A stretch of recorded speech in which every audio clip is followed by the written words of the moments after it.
What's up, Greg Larnerd here from ESPN 105.1 The Zone. We're here at UTC, beautiful Frost Stadium, to talk some softball for our Off the Diamond segment with UTC softball. Let's meet the players. All right, we're here with starting pitcher for the Mocs, Brooke Parrott. Brooke, welcome in. What's up? I'm good. How are you? I am doing good. She's a local girl from Chattanooga Central High School. You pitched at Chat State before you were here. Why did you end up choosing to come to UTC? I know you're a local girl. Why did you want to stay local? I love Chattanooga, so I wanted to stay at home because I'm real comfortable here and I get to live at home. So it's very convenient for me. Well, hey, look, that's not bad. It's nice to feel comfortable. It's nice to be at home, the whole thing. What's the biggest difference? Because Chattanooga State Community College is a very good community college for softball. Mm-hmm. What is the biggest difference for you from playing at the community college level to now playing at high-level D1 program? The competition's definitely a lot different. The teams that we play against, like when it comes to pitching, I definitely can't just rely on one pitch, like my rise ball, like I did at Chattanooga State. So I definitely have to throw a lot more pitches and hit my spots. That's very important. You got to make sure you locate and change up the location and the pitches and everything like that. Yeah. What is your favorite thing about being here and playing at UTC this year, being your first season? I already knew some of the girls coming into here, so I already felt like I was part of the team. So I have a lot of friends on the team, and we all get along really well. What's your favorite thing about being in the circle here? We are on the well, not the mound. Technically, this isn't baseball, but in the circle at the rubber here. What is your favorite thing about being a pitcher?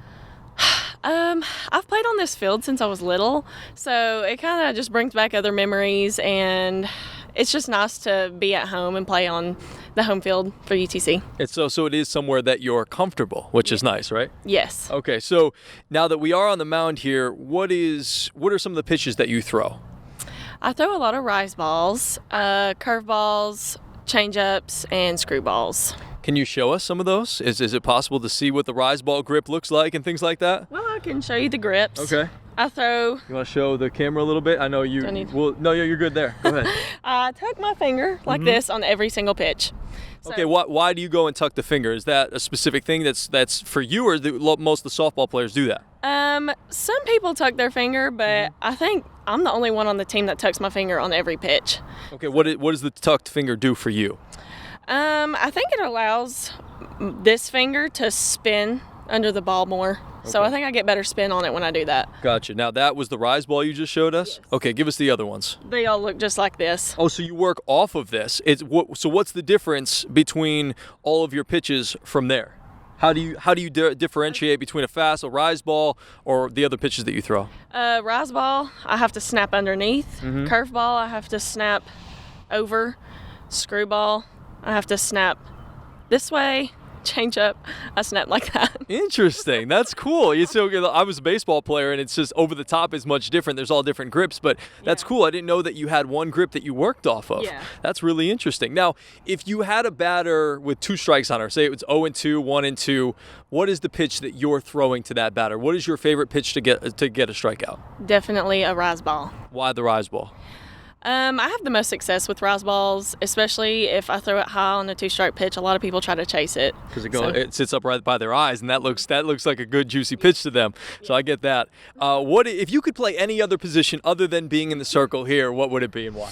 I played a little outfield in high school, and I really liked the outfield. So if I had to pick somewhere else, it would be outfield. Definitely center field, right? You're a big time athlete? Yes. Okay, got it. Definitely center field. Got it. Any superstitions or routines that you have, whether it's be you in the circle or pregame or anything like that when you're pitching?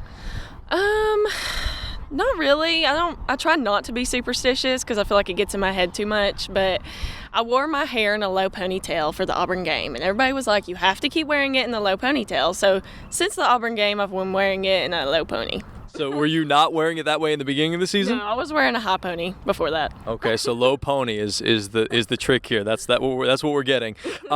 If you had to think back about your softball career, is there somebody that influenced you to be where you are right now? I think my high school coach, Leanne Charette, she was like my favorite coach I ever had, and she always had a lot of faith in me, and I would say out of anybody it was her. Now, if you look back on all the softball that you've played, you're a very accomplished high school softball player, so shout out to Coach. She did a really good job with you in high school. What is one of your favorite softball memories that stands out to you? Probably when I was at Chat State and we won the conference tournament to go to the Nationals. And were you in the circle during that? Yes, I was.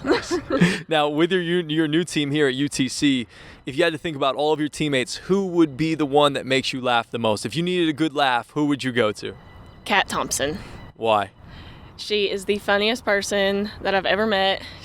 Anything she says literally makes me laugh. She just has a funny personality. Nothing wrong with a funny personality, and she's another pitcher with you, so you spend a lot of time with her, of course. Now, what are some of your aspirations for after softball? I know you have like 8 more years. You have like 8 more years of eligibility after you've rigged the system. I'm just kidding. She's got 2 more after this season. What are some aspirations that you have after softball? I want to be a dietitian, so I want to go into a master's program for that. Right now, UTC doesn't have one, but they plan on getting one. So once I finish softball, I plan on going into some sort of master's program. So if you had to describe your coach, Frank Reed, in one word, what would it be? Experienced. Why?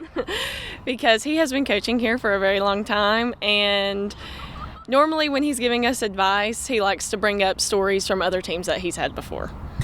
Nothing wrong with that. I heard he's a Golden Glove boxer. Does he also bring that up from time to time? He sure does. He sure does. He loves to live in the glory days, this Coach Reed, but we love him.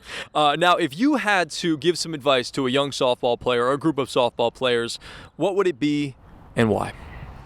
I would encourage them to have fun and know why they're playing softball and not get too much in their head about things, not to overthink things, just to continue having fun.